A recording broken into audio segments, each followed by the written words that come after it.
Teman-teman, pada video kali ini teman-teman saya akan mereview yaitu driver ya, driver lama saya, atau lebih tepatnya itu Twitter gitu aja ya teman-teman ya.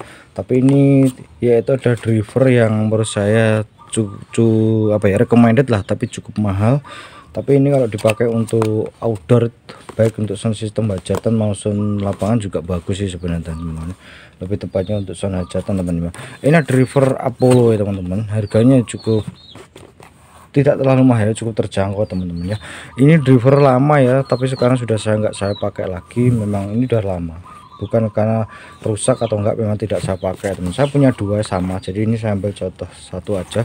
Saya buka dulu drivernya teman-teman. Nah, ini driver lama saya teman-teman ya, yaitu merek dari Apollo ya, produknya Apollo teman-teman ya. Jadi waktu saya beli itu seperti ini, jadi nggak ada, ini kan kain ya, saya kasih kain biar tidak ada debu yang masuk ke dalam ya. Nah, driver ini memiliki kapasitas watt tuh 200 peak ya. Ini main di 8 ohm teman-teman ya, 50 watt RMS teman-teman ya. Ini driver dari Apollo untuk terminal apa ya, untuk terminal drivernya ini dia menggunakan sistem cepit ya, kuningan, materialnya dari kuningan, tapi saya nggak tahu apakah kuningan beneran, yang penting warna kuning.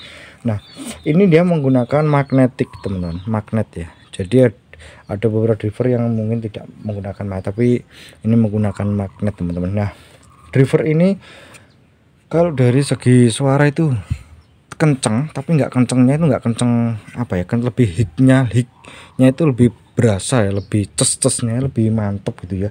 Tapi teman-teman jangan bawa ini driver meskipun menggunakan apa ya, memiliki kapasitas buat cukup besar, tapi teman-teman jangan lupa ya, harus ada namanya crossover pasif ya.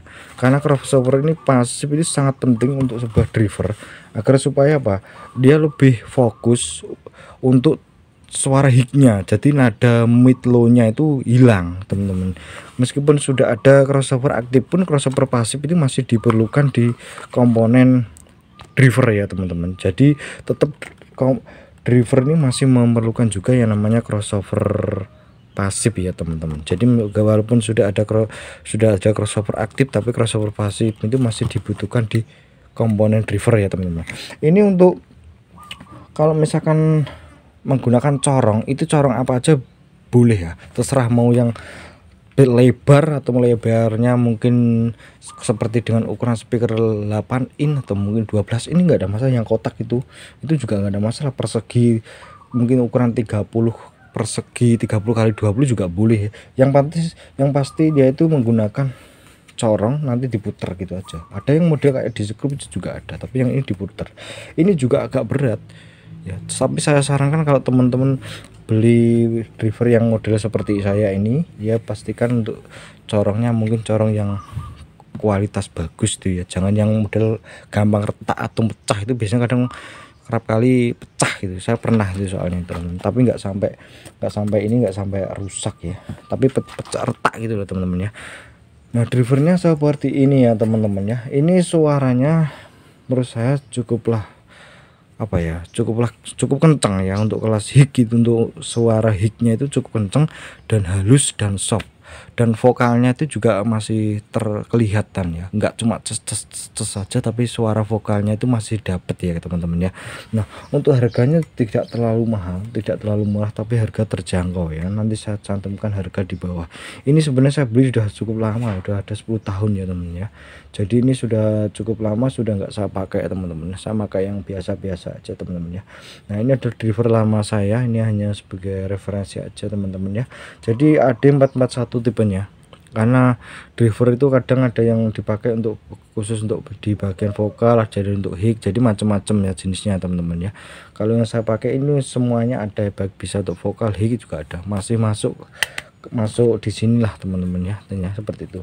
Nah, seperti ini ya drivernya ya. Jadi nah, ini adalah salah satu driver yang konon katanya nanti banyak juga dipakai ya, tapi saya kurang tahu apakah benar. Dan ini banyak sekali dicari ya untuk kalangan sound hajatan, tapi kalau untuk sound lapangan sendiri mungkin udah punya kriteria tertentu ya driver yang mau dipakai itu driver yang seperti apa ya teman-teman.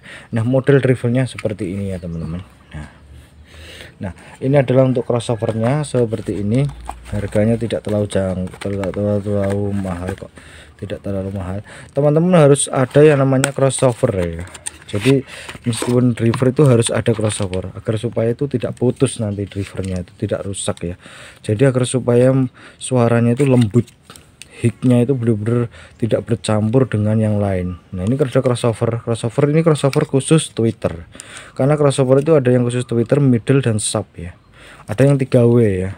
Nah ini 1W jadi khusus tweeter ya, terus khusus driver ini bisa dipakai untuk driver dan juga bisa dipakai untuk tweeter ya, seperti ini ya crossovernya. Jadi benar-benar kalau teman-teman perbedaannya driver tanpa crossover itu berbeda jauh teman-teman. Kalau pakai crossover dia itu suaranya lembut, cesnya itu lembut, tapi kalau nggak pakai crossover itu masih ada kayak semacam suara-suara kurang mantep ya, masih kecampur itu, dia itu nggak fokus di hiknya tapi fokus kemana-mana, karena dia masuknya kan mid low juga masuk ya, bisa cepat rusak driver ini ya. Kecuali kalau dari pabrik sudah ada sistem pengamannya di dalam ya, intinya kayak semacam crossover mungkin di dalamnya, saya nggak tahu. Itu untuk line array aja yang speaker gantung itu dia masih menggunakan crossover pasif teman-teman ya, meskipun sudah ada crossover aktif dia masih ada crossover pasif juga ya, untuk bagian tweeter juga itu biasanya sih rata-rata seperti itu. Saya pernah mengintip dalamnya itu masih ada crossover pasifnya teman-teman ya. Nah ini adalah tampilan dari driver teman-teman, merek dari Apollo teman-teman ya. Nah oke teman-teman, segitu aja ya mengenai review yang mungkin singkat. Sampai ketemu lagi di video terbaru saya selanjutnya.